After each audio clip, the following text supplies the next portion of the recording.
नमस्कार मित्रों। आज से कोई 2500 वर्ष पहले कपिलवस्तु में ऐसी घटना हुई जिसे सुनकर आज भी आदमी सोचने पर मजबूर हो जाता है कि क्यों हम इस नाशवान और दुखों के सागर मृत्युलोक में अपने आप को इतना गहरा फंसा लेते हैं जिससे निकलना जन्म जन्मांतर तक मुश्किल हो जाता है। ऐसा भी नहीं है कि हम कुछ नहीं जानते, हम सब कुछ जानते हुए भी अनजान बन जाते हैं। लेकिन कुछ बिरले लोग ऐसे होते हैं जिनके पिछले कई जन्मों के पुण्य उदय हो जाते हैं और वो भगवान के एक इशारे मात्र को समझकर अपने आप को इस संसार सागर में डूबने से बचा लेते हैं और उस परम सत्ता की ओर चल पड़ते हैं। कपिलवस्तु के महाराज शुद्धोधन की रानी महामाया ने एक रात बड़ा अजीब सा सपना देखा। वो एक सुंदर सरोवर में स्नान कर रही है। तभी एक सफ़ेद हाथी आता है और उन्हें प्रणाम करके गायब हो जाता है। महारानी ने स्वप्न की बात महाराज को बताई। महाराज ने कुछ पंडितों को बुलाकर स्वप्न की बात बताकर इसका फलादेश बताने को कहा। एक पंडित ने कहा कि महाराज, आपके घर में युवराज आने वाले हैं, बड़ी ही खुशी की बात है। दूसरे पंडित ने सोच विचार कर कहा कि पुत्र के रूप में युवराज तो आएंगे महाराज, पर वो कभी राजा नहीं बनेंगे, बल्कि अपने ज्ञान से वो सारी दुनिया में प्रसिद्ध हो जाएंगे। शुद्धोधन के यहाँ पर एक बेटा हुआ। फिर ज्योतिषी बुलाए गए। युवराज का नामकरण हुआ। नाम रखा गया सिद्धार्थ। ज्योतिषाचार्य ने युवराज सिद्धार्थ की जन्म कुंडली बनाई और भविष्यवाणी की। युवराज की कुंडली में राजयोग नहीं है, कुंडली में सन्यासी बनने का योग्य है। राजा को बड़ा दुख हुआ। राजा ने ज्योतिषी से पूछा कि उपाय क्या है ताकि सिद्धार्थ को सन्यासी बनने से रोका जा सके। ज्योतिषी ने कहा कि जो लिखा है उसे टाला नहीं जा सकता, लेकिन यह तय है कि यह बालक दुनिया के दुखों को देखने पर संन्यास ले लेगा।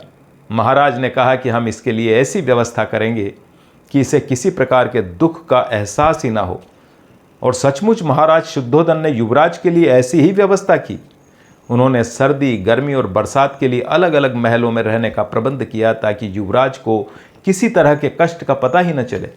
ऐसे ही सुखमय वातावरण में राजकुमार सिद्धार्थ बड़े होने लगे।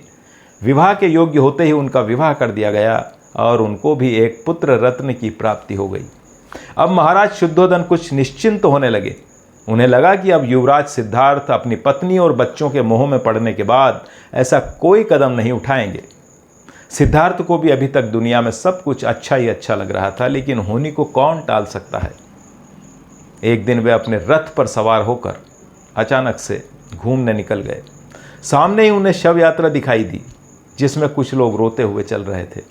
उन्होंने अपने रथ के सारथी से पूछा कि ये क्या माजरा है। सारथी ने बताया कि ये जो लेटा हुआ है इसकी मृत्यु हो गई है और ये इसके करीबी रिश्तेदार हैं जो दुख से व्याकुल हैं, रोते हुए चल रहे हैं। सिद्धार्थ ने पूछा कि मृत्यु क्या होता है। सारथी ने बताया कि ये तो सभी के साथ होना ही है। बच्चा पैदा होता है, बड़ा होता है, बूढ़ा होता है, एक दिन मर जाता है।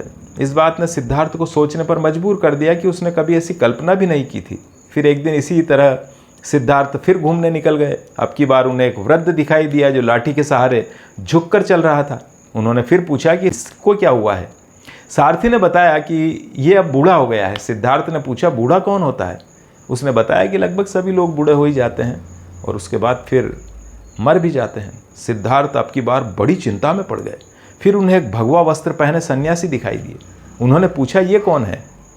उनके चेहरे पर यह कैसी बेफिक्री है, कैसा तेज है। उन्हें बताया गया कि ये संत है, इन्होंने वैराग्य ले लिया है, इन्हें किसी प्रकार की कोई चिंता नहीं है, दुनिया से इन्हें कोई मतलब नहीं, ये दुख और सुख से ऊपर उठ गए हैं। बस ये सुनना था कि सिद्धार्थ ने मन ही मन तय कर लिया कि अब मुझे संसार छोड़कर ज्ञान के रास्ते पर ही आगे बढ़ना है। मनुष्य जीवन का जो लक्ष्य है उसे पूरा करना है। लगभग आधी रात को सिद्धार्थ उठे। उन्होंने एक दृष्टि अपनी सोई हुई पत्नी यशोधरा और पुत्र राहुल पर डाली और माया मोह से हमेशा के लिए ऊपर उठकर अपने महल से बाहर निकल गए। उन्होंने तप किया, ज्ञान प्राप्त किया और वे गौतम बुद्ध बन गए। फिर उन्होंने बौद्ध धर्म की स्थापना की।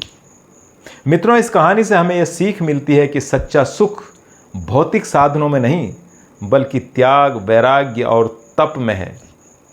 ऐसी और कहानियाँ देखने के लिए YouTube पर सर्च करें ललित प्रसाद जांगिड। नमस्कार।